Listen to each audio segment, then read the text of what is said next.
ธิดาลาวสุดกตัญญูน่าจะได้มาลัยจากแม่จอยเป็นปึกหนึ่งตื่นเช้ามายกขันห้ามอบเงินส่วนนั้นให้พ่อเฒ่าแม่เฒ่าเก็บเอาไว้ใช้จ่ายในเวลาที่จำเป็นว่าซันเดย์ทักทายสวัสดี FC แฟนครับทุกทานมาพบมาพ่อกันอีกแล้วกับเจเบาลาวงานนี้มีโอกาสเรียบร้อยแล้วออกจากป่าออกจากดงเต็มที่มีหลายเรื่องเล่าที่จะเฮ็ดให้พวกเขาสามารถมาเล่ามาแลกเปลี่ยนบทเรียนแลกเปลี่ยนความรู้สึกนำกันได้เกี่ยวข้องกับศิลปินโตน้อยนั่นก็คือน้องธิดาลาวนั่นเองท่านผู้ชมซึ่งเป็นเขาเรียกว่าเป็นเด็กคนหนึ่งที่มีความรู้ความสามารถฉลาดลักแหลม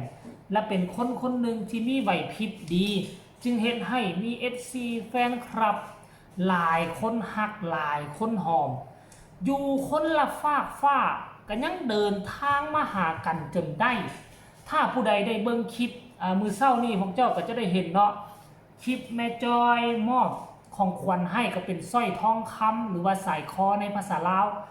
เนาะบ่ต่ำกว่า1 บาทแล้วเฮาก็จะเห็นน้องธิดาลาวจับเนาะจับมาลัยซึ่งเป็นเงินสดเป็นเงินกีบเป็นปึกซ้ำนี่แหละค่อยก็คิดว่าน่าจะอยู่ในราวๆประมาณ 2-3 แสนเท่านั้นแหละบ่ได้บาทมาเห็นมือนี่ปะโถมันลักล้านขึ้นไปเลยมาเห็นมือนี่นะมาเห็นมือนี่ก็คือเป็นปึกเลยปึกหนาเกือบซ้ำนี่พี่แหละหนานะแต่ว่าขั้นปึกหนาซ้ำนี่มันก็ลักล้านเลยไปแล้วลักล้านกีบหมดแล้วทันผู้ชมมวย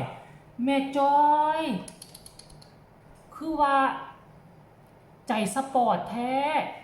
เฉพาะสายคอคำน่ะมูลค่ามันก็อยู่ราวๆประมาณ30 กว่าล้านละบ่30 ล้านเฮ้ยมันหลายได้ทันผู้ชมเว้ยถ้าตีเป็นเงินบาทก็อยู่เท่าไหร่30 กว่าล้านน่ะมันสิถึงจักหมื่น40,000 50,000เป็นตัวมันสิอยู่ราวๆประมาณ5-6 หมื่นเป็นตัวทันผู้ชมเว้ยขนาดให้เป็นสร้อยคอขนาดนั้นแล้วยังให้เป็นเงินสดอีกตื่มให้เป็นเงินสดยังบ่พอพาไปเลี้ยงข้าวกันทั้งบ้านอีกภาษาไทยเอิ้นว่าทั้งบ้านคันภาษาลาวทั้งบ้านมันเป็นทั้งหมู่บ้านมีจักหลังคาเฮือนไปหมดเพิ่นเลี้ยงแต่ภาษาลาวนี่ทั้งบ้านน่าจะใช้คำว่าทั้งเฮือนในคำว่าเฮือนนี่เป็นเฮือนหลังเดียวคันไทยนี่คันว่าบ้านเป็นบ้านหลังเดียวคันหมู่บ้านคือมีหลายหลังภาษาลาวนี่เอิ้นว่าคันหมู่บ้านนี่ก็เป็นหลายหลังเอิ้นว่าหมู่บ้านหรือว่าเอิ้นว่าบ้านหนึ่งว่าสิเนาะบ้านหนึ่งนี่จะมีเฮือนหลายหลังคันเอิ้นว่าเฮือนหมายความว่าหลังเดียวท่านผู้ชมเอิ้นเป็นเฮือนเนาะซึ่ง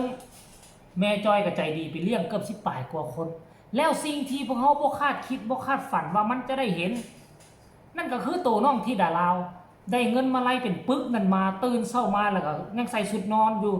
พอเท่าไม่เท่ายังนั่งแค่ไม้ไผ่อยู่หน้าบ้านนั่งเตียงไม้ไผ่อยู่หน้าบ้านเนาะพร้อมดอกไม้ธูปเทียนมีเงินก้อนหนึ่งอยู่หั่นคุกเขายืนให้พอเท่ากับแม่เท่าโจมเอาแล้วก็ว่าสิขอมอบเงินก้อนนี้ให้พอเท่าแม่เท่าเก็บเอาไว้เด้อความจริงเพิ่นจะเว้าหลายกว่านั้นแต่เพิ่นบ่ฮู้แนวสิเว้านะเด็กน้อยเนาะอายุซ้ำนี่ก็บ่ฮู้แนวสิเว้าเนาะความจริงเพิ่นก็สิเว้าว่าอันนี้มอบให้พอเท่าแม่เท่าเก็บเอาไว้ใช้ไว้จ่ายในความเฮือนของเฮาไว้ใช้จ่ายในเวลาที่มันจำเป็นคนเจ็บคนเป็นเห็นอุ่นซั่นแหละแต่เพิ่นบ่ฮู้เว้าเพิ่นก็เว้าแต่ประโยคสั้นๆน้อยนึงซื่อๆแต่ว่ามันมีความหมาย FC แฟนคลับนี่หลั่งไหลกันเข้ามากดไลค์กดแชร์คอมเมนต์ก็เป็น100ละคนกดแชร์นี่เกือบ40แล้วคนมากดไลค์นี่ก็เกือบห่วยก็เกือบพันได้ทานผู้ชม MC แฟนคลับคนทำความดีทุกคนจะบ่เลือนผ่านทุกคนจะช่วยกัน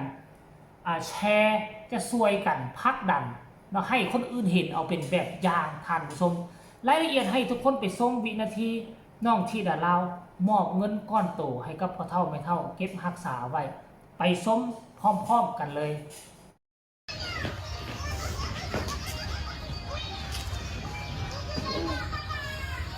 เงินก้อนนี้นะเอาไว้เจ้าเก็บไว้เด้อ อันนี้เงินก้อนนี่น่ะเอาไว้ให้พ่อเฒ่าก็แม่เฒ่าเก็บไว้เอา ครับเจ้าก็สิเก็บไว้ให้อีลาล่ะเด้อก ตัญญูฮู้คุณคนมีแต่จะเจริญไปหน้าเป็นแบบธิดาลาวนี่แหละหลังจากเนาะน้องธิดาลาวโพสต์คลิปสั้นๆคลิปนี้ลงไป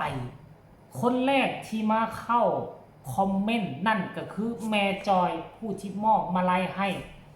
แม่จอยเนาะได้เข้ามาคอมเมนต์ว่าสุดยอดคนแล้วลูกว่าซั่นเด้เด็กน้อยกตัญญูฮู้คุณ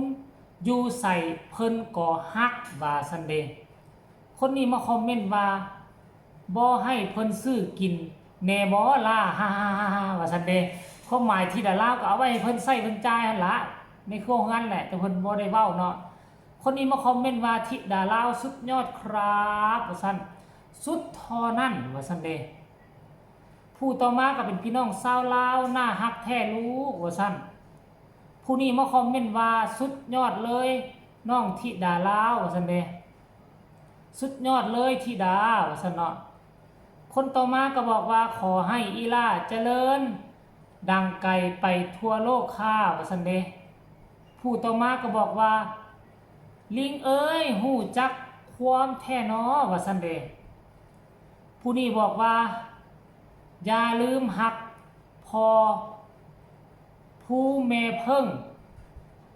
ให้ลายๆนะจ๊ะคนเก่งพอเท่าแม่เท่าด้วยจ้าว่าซั่นเด้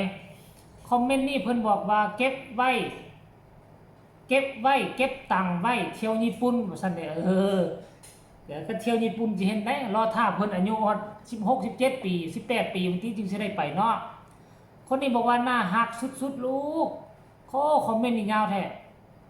น้องเป็นเด็กดีว่าซั่น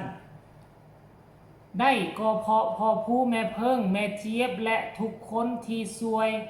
กันอบรมสั่งสอนให้น้องได้เป็นเด็กดีกตัญญูฮู้คุณว่าซั่นเด้น่าฮักเก่งกตัญญูต่อบุคอันนี้ก็นี่บุพการีขอสมเสยน้องธิดาลาวน่ารักมากค่ะธิดาลาวศรีวิไลปลื้มใจแทนพ่อเฒ่าแม่เฒ่าหลายเด้อว่าซั่นนี่สำหรับคำคอมเมนต์กันยังหลายเนาะเป็นร้อยแต่ว่าขออ่านเพียงแต่ซ้ำนี่คือความรู้สึกของ FC แฟนคลับหลังจากที่เห็นศิลปินตัวน้อยที่สมเจ้าซัพพอร์ตสนับสนุนข้าเจ้าเป็นคนฮู้ผู้ดีคนกตัญญูจนกลายเป็นแบบอย่างของสังคมไปแล้ว FC แฟนคลับก็ดีอกดีใจบ่มีคำเว้าใดที่จะสามารถเว้าแล้วมันจะปากปื้มไปกว่านั้นนะท่านผู้ชมเนาะอันนี้แหละเด็กดีก็ย้อนพ่อแม่เป็นผู้สั่งสอนบ่ว่าจะเป็นพ่อผู้แม่เพิ่งผู้ใดเห็นคลิปนี้แล้วพวกเจ้ามีความรู้สึกแนวใดให้คอมเมนต์มาก็แล้วกันฝากกดไลค์กดแชร์กดติดตามที่สำคัญอย่ากดข้ามโฆษณาพ่อกันใหม่ในคลิปหน้าลาท่านผู้ชมไปก่อนสบายดี